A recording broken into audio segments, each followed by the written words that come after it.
Hello mga kasari! Good afternoon po sa ating lahat. So, welcome po again sa aking YouTube channel. My name is Joy Bilarda, isang kasari here in Batangas. So, eto nga po, ang ating topic for today ay about sa GCash.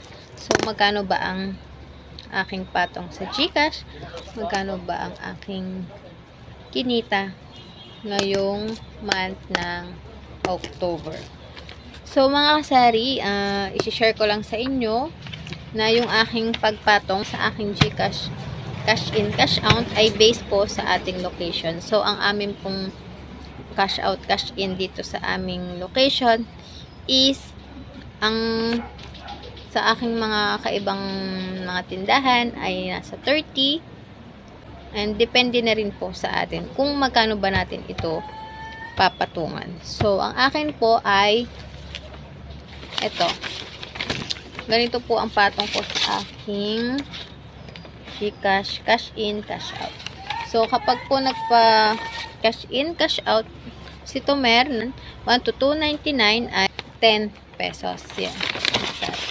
10 pesos. Then, pag po nakaabot po sila ng 300 to 500 is 15 pesos na po ang patong ko sa halagang yon. So, pag naka 500 to 800 is 20 pesos. And then, 800 to 1,000 ay 25 pesos.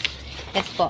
Then, 1,000 to 1,500 ay 45 pesos na po. And then, 1,500 to 2,500 is 70 pesos. At 2,500 to 3,000 ay 75 pesos. So, ganyan ako kasaring magpatong sa aking cash in, cash out.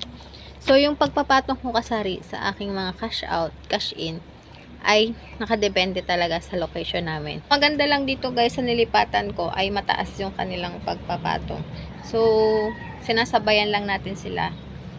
Ayoko naman ng sobrang baba nung akin at yung kanila naman ay sobrang mahal, diba? Parang ayoko naman ng ganun. So, i-label lang natin sa kanila kung magkano ba yung kanilang cash out, cash in. So, ang akin po basta is 25 pesos ang patong ko sa 1,000. So, kayo na rin, depende na rin din po sa inyo kung magkano nyo ipapatungan ng inyong cash out, cash in. So, mga kasari, yung aking pong puhunan is 3K lang.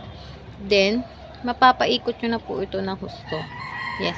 Lalo po dito sa location ko ay malimit po sila, ay nagpapakash in lamang ng 100, 120. So, 10 pesos agad ang patong natin. Then, kung makakalima sa maghapon, kasi yung iba nagsasabong sa mga laro-laro. Sabi ko, ano bang ginagawa nyo dyan? Ba't malimit kayo magpa-cash in, cash out? Kaka-cash out, cash in nyo lang. Kaka-cash in nyo lang nung kanina. So, yun sila pala ay naglalaro ng mga sabong, mga tong eats, yung mga sa online games. Sa kaya, dito sa location ko ay malakas. Lalo na kasari kung talagang ako ay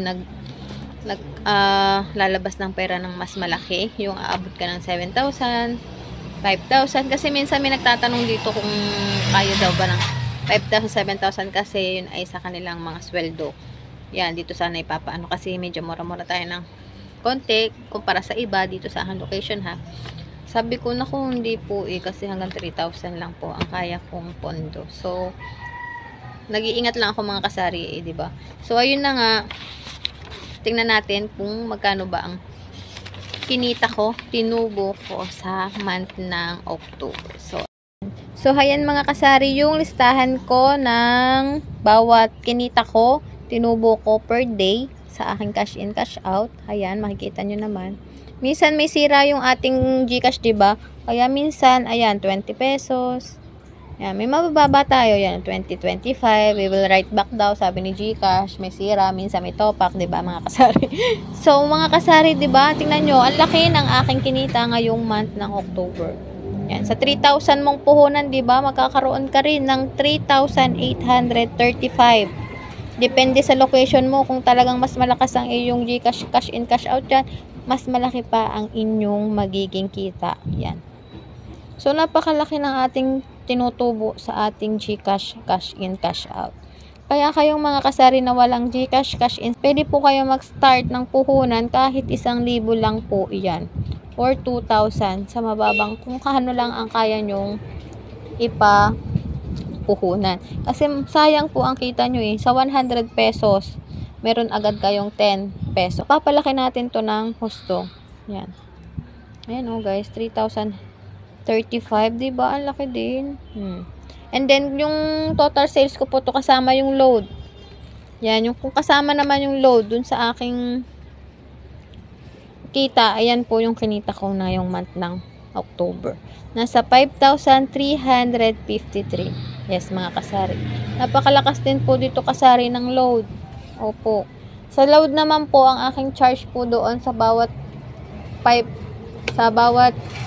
load ay 5 pesos. Sa halagang kunyara ay giga 50 or regular 50, ang charge ko po doon is 5 pesos. So, ito yung aking listahan.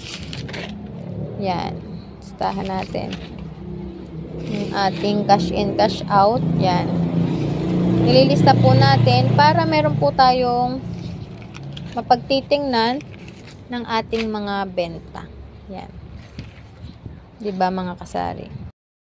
So, ayun lang mga kasari ang topic natin for this video. So, sana ay nakatulong po sa inyo at makakuha kayo ng ideas kung magkano ba ang ating tutubuin kung mag-cash in, cash out tayo sa ating din lahat. So, mag-try kayo mga kasari kasi malaki po talaga ang kita dito sa ating cash in, cash out.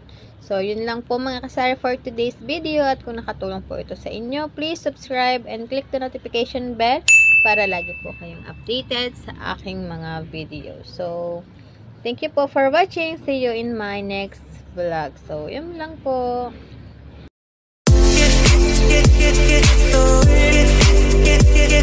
Get